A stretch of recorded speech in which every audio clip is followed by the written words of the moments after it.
చివరిగా మా ప్రేక్షకులకు మీరిచ్చే సందేశం. అదే లోపల వైపు ప్రయాణం చేయండి. సమయాన్ని వ్యర్థం చేసుకోకండి. శాస్త్రం చెప్పింది. కాలక్షేపో న కర్తవ్యం. క్షీణమాయుర్ దినే దినే.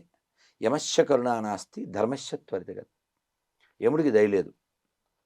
కాలాన్ని వ్యర్థం చేస్తే ఆయుర్దాయం వెళ్ళిపోతుంది. ఆయుర్దాయం కరిగిపోతే ఈ దేహం పోతుంది. ఈ దేహం పోతే ఏ దేహం వస్తుందో తెలియదు. నువ్వు మళ్ళీ ఎక్కడ పుడతావో ఎలా పుడతావో తెలియదు. కాబట్టి a precious gift from the God. God may be called as Shiva or Rama or Krishna or as you like Jesus or Allah. That's up to you. But God is there. Don't అంటే నువ్వు ఆ particular పేరుకి అతుక్కుపోకు.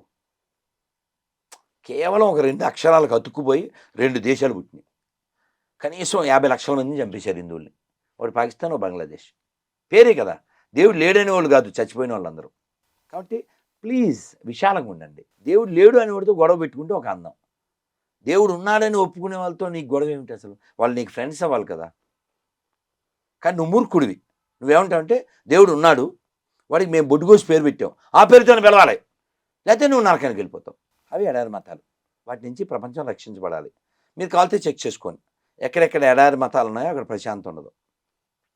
మేము ఒకటే correct. అదేంటిది? మీ నాన్న మంచోడు నీకు, మా నాన్న మంచోడు నాకు, ప్రపంచం అంతా మా మాత్రమే ఉండాలి అనేటువంటి బుద్ధే దిక్కుమాలి బుద్ధి. కాబట్టి అది మనిషి లక్షణం కాదు, అది మంచి లక్షణం కాదు.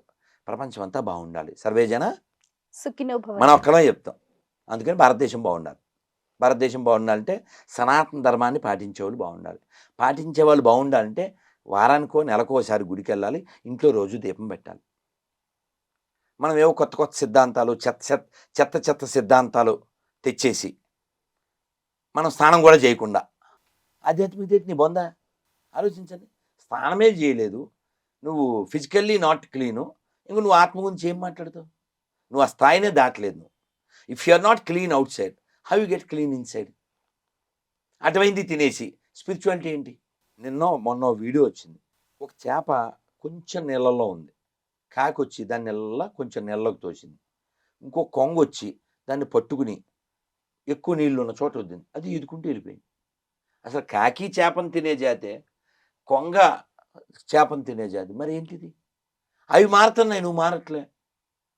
అసలు కొన్ని కుటుంబాలు అసలు మాంసాహార కుటుంబాలు కాదు, కానీ ఎవడో ఫ్రెండ్, ఏంట్రా ఈ రోజుల్లో కూడా పప్పుగాడిలాగా మా ఫ్రెండ్స్ బోల్డ్ మంది తింటున్నారు రారా అని వీడు చెడిపోయింది కాక వీడిని చెడగొడుతుంది. ఇది చాలా జరుగుతుంది. అసలు చాలా కుటుంబాలు కూలిపోయినాయి, నాశనం. ఎందుకు తినాలి? What right you have to eat meat? చెప్పండి చెప్పండి. ఇప్పుడు నాకేవో మీరు పండ్లో ఏవో ఇచ్చారు, నేనేం తిన్నాం. రేపు నైవేద్యం పెట్టాకనే ఒక్క పండు కూడా తిన్న. ఇప్పుడు ఇది ఒక్కటే నా ఆహారం, నీళ్ళు అంతే. ఎవరు మాట్లాడితే ఆశ్చర్యం. ఒక ఆవిడ ఎవరో చాలా కాలం క్రితం, మనం ఇవన్నీ తినకపోతే ఈ మేకలు కోళ్ళు అన్నీ కాళ్ళకు అడ్డం పడిపోతాయి. అసలు ఎంత లో ప్రొఫైల్ చూడండి. నేను అన్నాను, మరి రోజు సింహాలను ఏమీ తింటలేదుగా, పులుల్ని ఏమీ తింటలేదుగా, పావుల్ని ఏమీ తింటలేదుగా, అవన్నీ ఏమీ అడ్డం పడట్లేదుగా. ఇంకా తెలివితేటలు, ఎడారి తెలివితేటలు. అసలు దేవుడు వాటిని మన కొరకే సృష్టించను. ఇప్పుడు ఈ సెల్ ఫోన్ ఉందండి, తీసుకోవడానికి ఈజీగా ఉంది, తీసేసుకుని ఇది నాకు ఈరోజు గిఫ్ట్. అది బలహీనం. నీ బలం దాని మీద చూపించావు. ఇంకొక పాయింట్, నిన్న నేను ఎక్కడికో వెళ్తూ చెప్పా, మనిషికి చాలా ప్రాణులతో అవసరం ఉంది, కానీ ఏ ప్రాణికైనా మనిషితో అవసరం ఉందా? గేదె మనిషితో ఏం దానికి అవసరం లేదు. ఆవు మనిషితో అవసరం లేదు. చేపలకి మనిషి, గుర్రం, ఎవ్వరికీ మన అవసరం లేదు. ఏ జంతువుతో సంబంధం లేకుండా జీవించగలను అని మనిషిని చెప్పండి. నువ్వు గొప్పడని చెప్తావేంటి? ఫిషర్మెన్ అంటే ఏంటండి? సముద్రంలో చేపలను వేటాడేవారు. అంటే వారు దేని మీద జీవిస్తున్నారు? చేపల మీద. They depend on fish. So గొర్రెల కాపర్లు గొర్రెల మీద దే డిపెండ్ ఆన్. ఎడ్ల బండి నడుపుతారు, ఆ ఎద్దు మీద డిపెండ్ అయ్యారు. వాళ్ళకి ఫుడ్ వచ్చేది ఎద్దు వలన. చాలా బాధ ఏంటంటే వాటిని హింసిస్తారు. ఎవరు నీకు ఫుడ్ పెడుతున్నారు వాళ్ళని ఎలా హింసిస్తావు నాకు అర్థం కాదు. అది వాళ్ళు మీ బాస్ కదా, నువ్వు వాళ్ళ బాస్ అనుకుంటావు ఏంటి నువ్వు, నాకు అర్థం కాదు. నీకు కూడి పెట్టేదే ఇద్దు కదా. కొన్ని వీడియోలు చూస్తే చాలా బాధగా ఉంటుంది. అందుకని దయ కలిగి ఉండండి.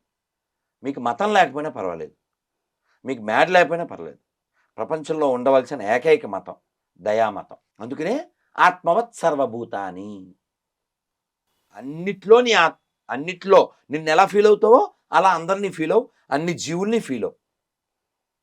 నువ్వు చక్కగా చేపను వేయించి తినేస్తూ దయ గురించి మాట్లాడడానికి సింక్ అవ్వదు.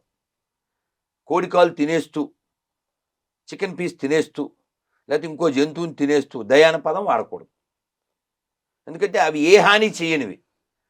నువ్వు వాటిని తినేస్తూ దయ గురించి ఎలా మాట్లాడదు. మళ్ళీ దేవుణ్ణి అడిగేది, O lord please give me my daily bread, please show your mercy upon us. ఎలా అడుగుతాను కదా.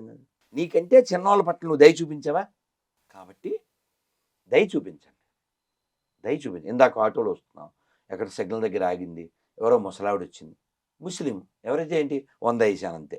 ఎవరో పాస్టరు ఏడుస్తూ ఫోన్ చేశాడు, నేనే పాస్టర్ అనుకుని, అయ్యగారు అన్నాడు, ప్రైజ్ ద లార్డ్ అన్నాడు. ఆయన కష్టాలు చెప్పాడు. ఏమిటి, కొడుకు చచ్చిపోయాడంట, కోడలు ఇంట్లో ఉంది, కూతురు పెళ్లి చేస్తే అల్లుడు చచ్చిపోయాడు, కూతురు ఇంట్లో ఉంది, ఇల్లు చాలా కష్టంగా ఉంది గడవడానికి. వెంటనే 1000 రూపాయలు వేసాను, మళ్ళీ 1000 వేస్తాను, మన శివరాత్రికి వేద్దామని కూడా ఆయన ఫోన్ ఎత్తలే. ఎందుకని, అక్కడ ఎవరు కనపడ్డారు నాకు? మనిషి కనపడ్డాడు, ముస్లిం క్రిస్టియన్ కనపడలే. మరి మీరు ఎలా వాళ్ళని అలాగా గొర్రెలు అంటారు, వాళ్ళని రైమని ఎగిరిపోతారు కదా మీరు అని మీ క్వశ్చన్ వస్తుంది. నేను దేని వ్యతిరేకిస్తున్నాను? వాళ్ళ మూర్ఖత్వాన్ని. దేని వ్యతిరేకిస్తున్నాను? వాళ్ళ మూఢత్వాన్ని.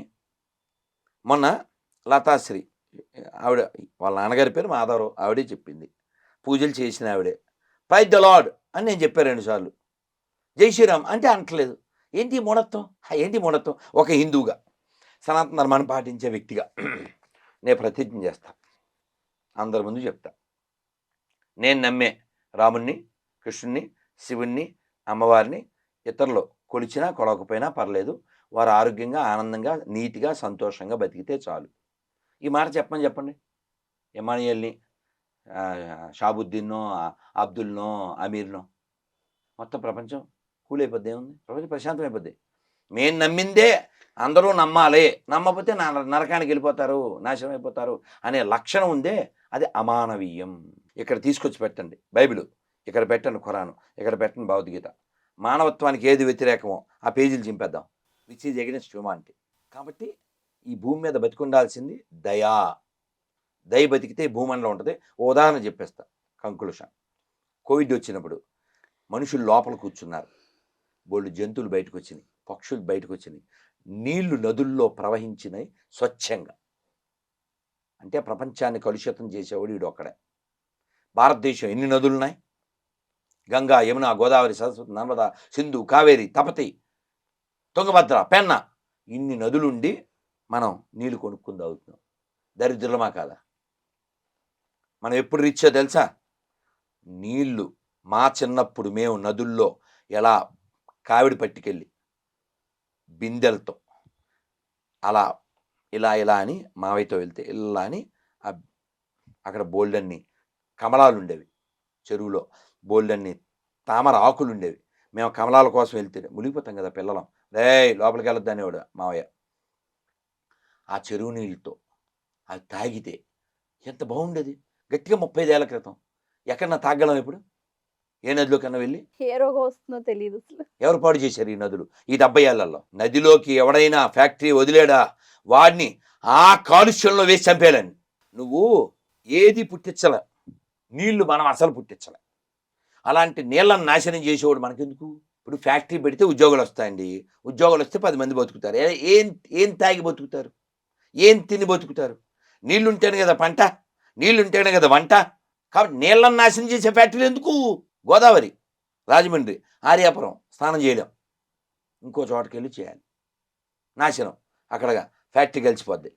యమున వెళ్ళి చూడండి, ఢిల్లీలో బృందావనంలో 1 సంవత్సరం స్నానం చేయలేదు నేను, చాలా హట్ అయ్యి అడుగు పెట్టలేక నీళ్ళు చల్లుకొచ్చాను. ప్రపంచవ్యాప్తంగా మనిషిలా మారాలి. What right I have to eat a innocent animal?